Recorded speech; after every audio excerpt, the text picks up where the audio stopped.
81 days ago, I stood in front of 10 Downing Street for the first time as Prime Minister, and I made a promise to this country.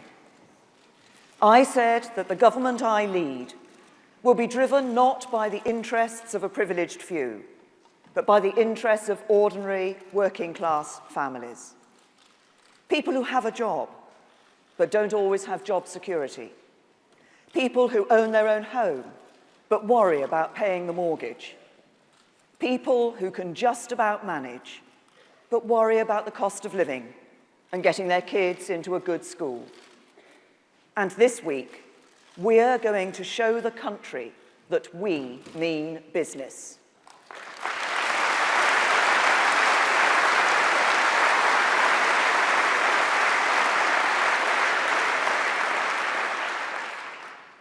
But first today, we're going to talk about global Britain, our ambitious vision for Britain after Brexit. Because 100 days ago, that is what the country voted for. We're going to talk about Britain, in which we are close friends, allies, and trading partners with our European neighbours, but a Britain in which we pass our own laws and govern ourselves.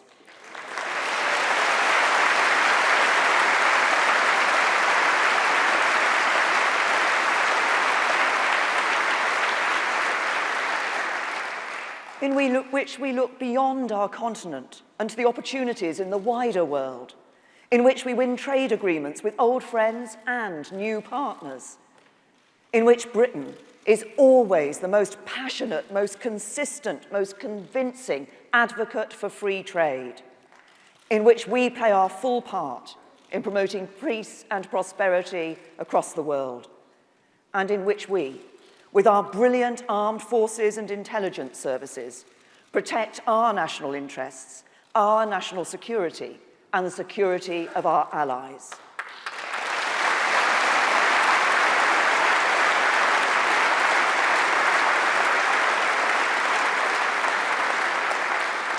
So today we're going to be hearing from David Davis, Priti Patel, and Boris Johnson as we start to explain our plan for Brexit. And the country will see that the Conservative Party is united in our determination to deliver that plan. Because even now, some politicians, democratically elected politicians, say that the referendum isn't valid, that we need to have a second vote. Others say they don't like the result, and they'll challenge any attempt to leave the European Union through the courts. Come on.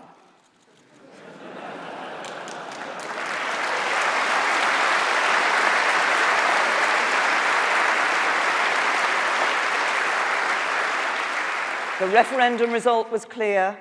It was legitimate. It was the biggest vote for change this country has ever known. Brexit means Brexit, and we're going to make a success of it.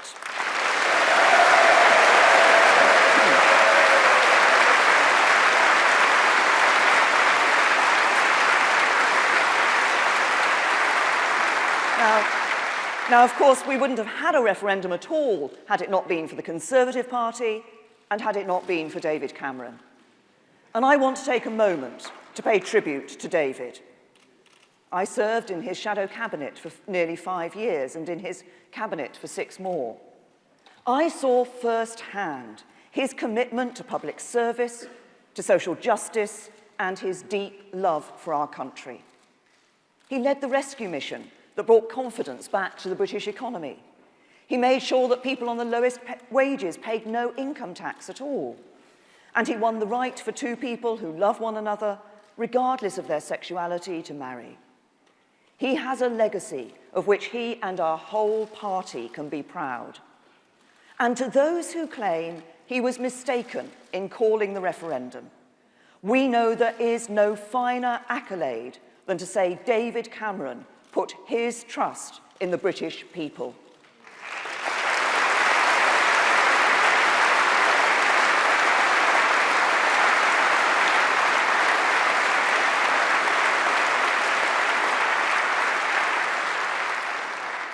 And trust the people we will, because Britain is going to leave the European Union. Now,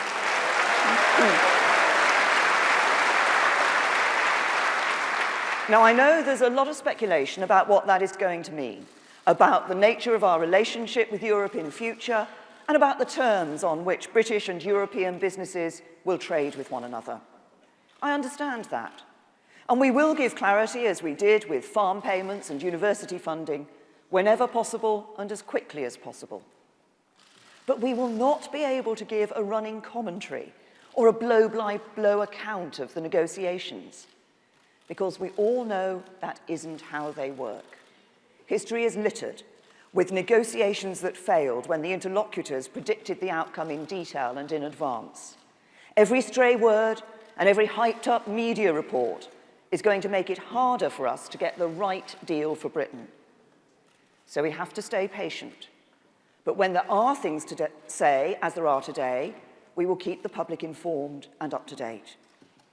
So I want to use today to tell you more about the government's plan for Brexit. And in particular, I want to tell you about three important things: the timing, the process, and the government's vision for Britain after Brexit. First, everything we do as we leave the EU will be consistent with the law and our treaty obligations. And we must give as much certainty as possible to employers and investors. That means there can be no sudden and unilateral withdrawal. We must leave in a way agreed in law by Britain and other member states. And that means invoking Article 50 of the Lisbon Treaty. There was a good reason why I said immediately after the referendum that we should not invoke Article 50 before the end of this year. That decision means we have the time to develop our negotiating strategy and avoid setting the clock ticking until our objectives are clear and agreed. And it has also meant that we have given some certainty to businesses and investors. Consumer confidence has remained steady. Foreign investment in Britain has continued. Employment is at a record high, and wages are on the up. There is still some uncertainty, but the sky has not fallen in, as some predicted it would. Our economy remains strong. So it was right to wait before triggering Article 50. But it is also right that we should not let things drag on too long. Having voted to leave, I know that the public will soon expect to see on the horizon the point at which Britain does formally leave the European Union. So let me be absolutely clear. There will be no unnecessary delays in invoking Article 50. We will invoke it when we are ready, and we will be ready soon. We will invoke Article 50 no later than the end of March next year.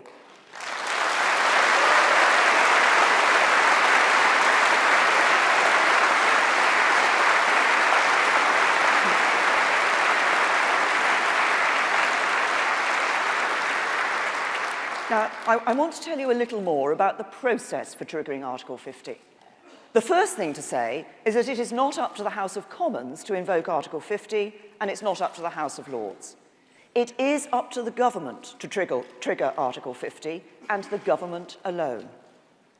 When it legislated to establish the referendum, Parliament put the decision to leave or remain inside the EU in the hands of the people, and the people gave their answer with emphatic clarity. So now it is up to the government not to question, quibble or backslide on what we've been instructed to do, but to get on with the job. Because those people who argue that Article 50 can only be triggered after agreement in both houses of Parliament are not standing up for democracy, they're trying to subvert it. They're not trying to get...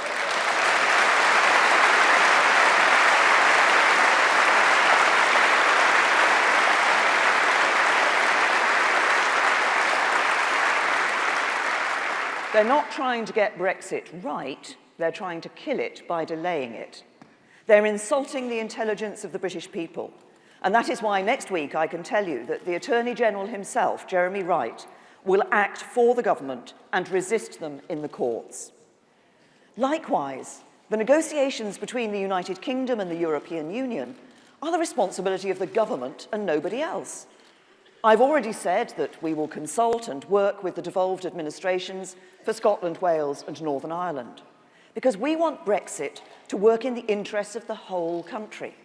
And we will do the same with business and municipal leaders across the land. But the job of negotiating our new relationship is the job of the government, because we voted in the referendum as one united kingdom.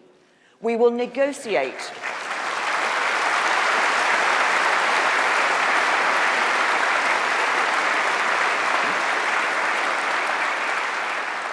We will negotiate as one united kingdom, and we will leave the European Union as one united kingdom. There's no opt-out from Brexit, and I will never allow divisive nationalists to undermine the precious union between the four nations of our united kingdom.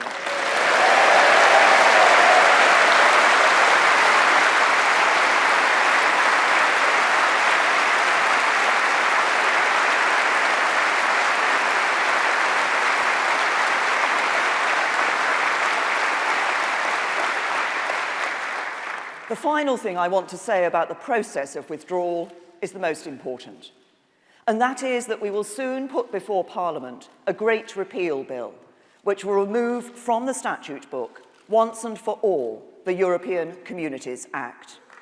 This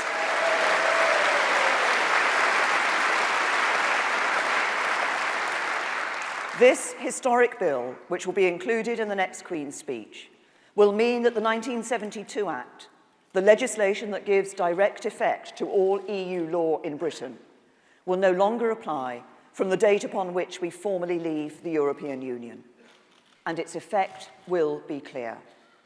Our laws will be made not in Brussels, but in Westminster. The judges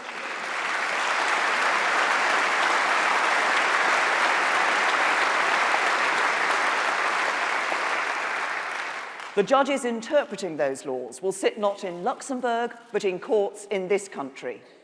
The authority of EU law in Britain will end.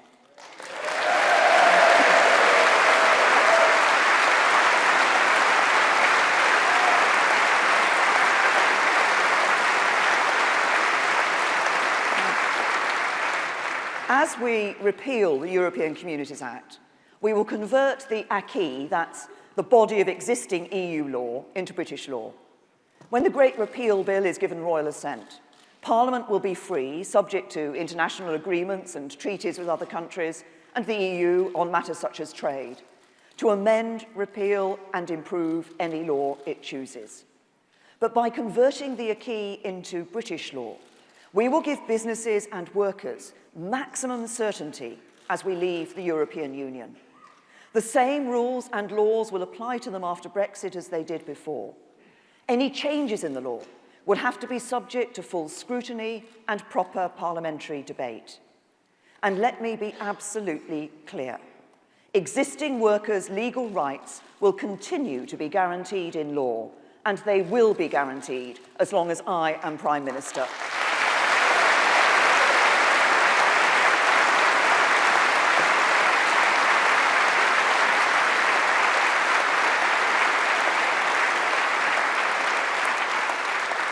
And in fact, as we announced yesterday, under this government, we're going to see workers' rights not eroded and not just protected, but enhanced under the government. Because the Conservative Party is the true workers' party, the only party dedicated to making Britain a country that works, not just for the privileged few, but for every single one of us.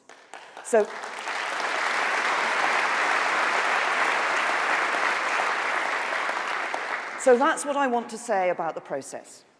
But I want to talk to you about the government's vision of Britain after Brexit, our vision of a truly global Britain.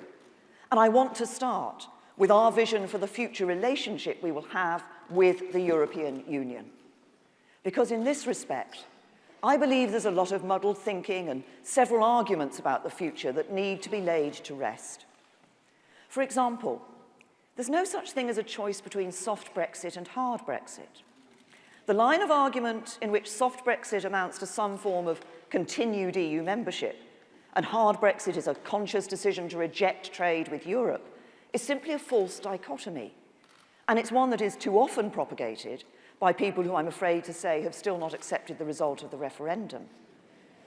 Because the truth is that too many people are letting their thinking about our future relationship with the EU be defined by the way the relationship has worked in the past. Now, that is understandable. We've been members of the EU for more than 40 years. We've just been through a renegotiation during which we remained members of the EU, and the government sought to keep us members of the EU. But what we are talking about now is very different. Whether people like it or not, the country voted to leave the EU. And that means we are going to leave the EU.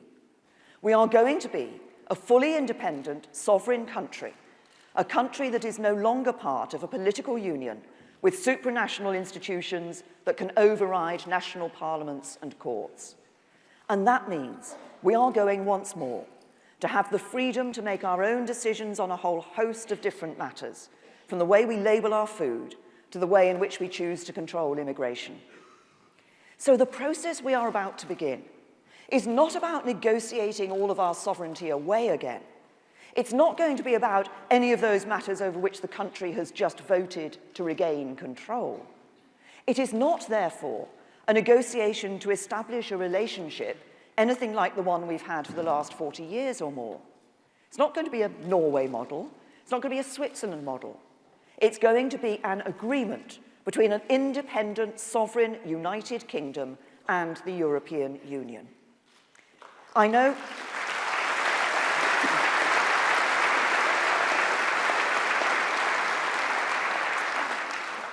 some people ask about the trade-off between controlling immigration and trading with Europe.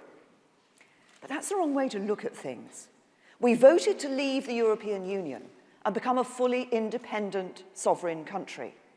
We will do what independent, sovereign countries do. We will decide for ourselves how we control immigration, and we will be free to pass our own laws. But we will seek the best deal possible as we negotiate a new agreement with the European Union.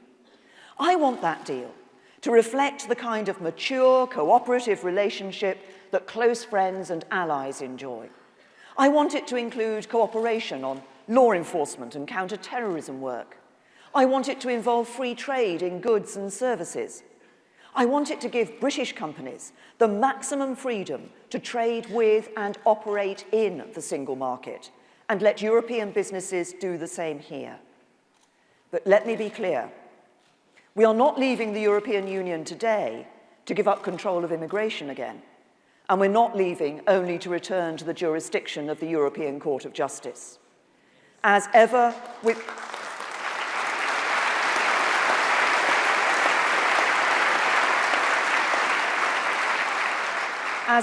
international talks, it will be a negotiation. It will require some give and take. And while there will always be pressure to give a running commentary on the state of the talks, it will not be in our best interests as a country to do that. But make no mistake, this is going to be a deal that works for Britain. But Brexit should not just prompt us to think about our new relationship with the European Union. It should make us think about our role in the wider world. It should make us think of global Britain, a country with the self-confidence and the freedom to look beyond the continent of Europe and to the economic and diplomatic opportunities of the wider world. Because we know that the referendum was not a vote to turn in on ourselves, to cut ourselves off from the world. It was a vote for Britain to stand tall, to believe in ourselves, to forge an ambitious and optimistic new role in the world. And there is already abundant evidence that we will be able to do just that. Important foreign businesses, like Siemens and Apple, have committed to long-term investments in this country. With the Japanese purchase of Arm for £24 billion, we've seen the biggest ever Asian investment in Britain.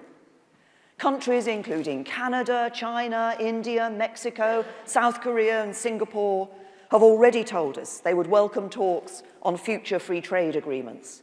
And we've already agreed to start scoping discussions on trade agreements with Australia and New Zealand.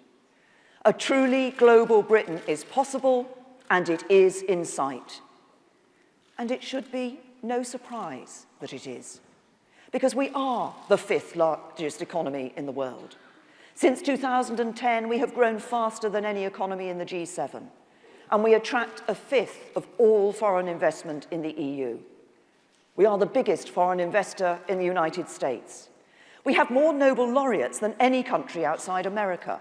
We have the best intelligence services in the world, a military that can project its power around the globe, and friendships, partnerships, and alliances in every continent. We have the greatest soft power in the world. We sit exactly in the right time zone for global trade, and our language is the language of the world. We don't need, as I sometimes hear people say, to punch above our weight, because our weight is substantial enough already. So,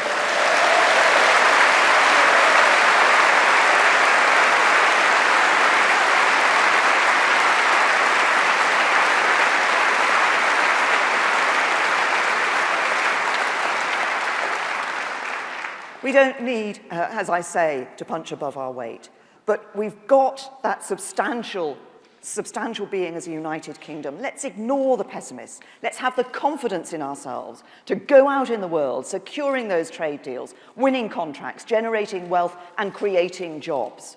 And let's get behind the team of ministers, David Davis, Liam Fox, Priti Patel, and Boris Johnson, who are working on our plan for Brexit, who know we're going to make a success of it, and who will make a reality of global Britain. So let's have a great week here in Birmingham, this conference. Let's get this plan for Brexit right. Let's show the country we mean business. And let's keep working to make Britain a country that works not for a privileged few, but for everyone in this great country.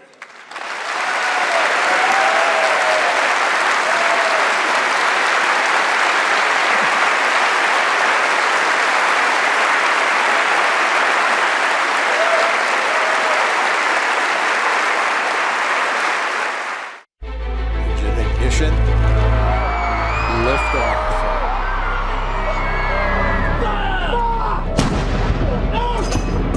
If you don't represent women in politics,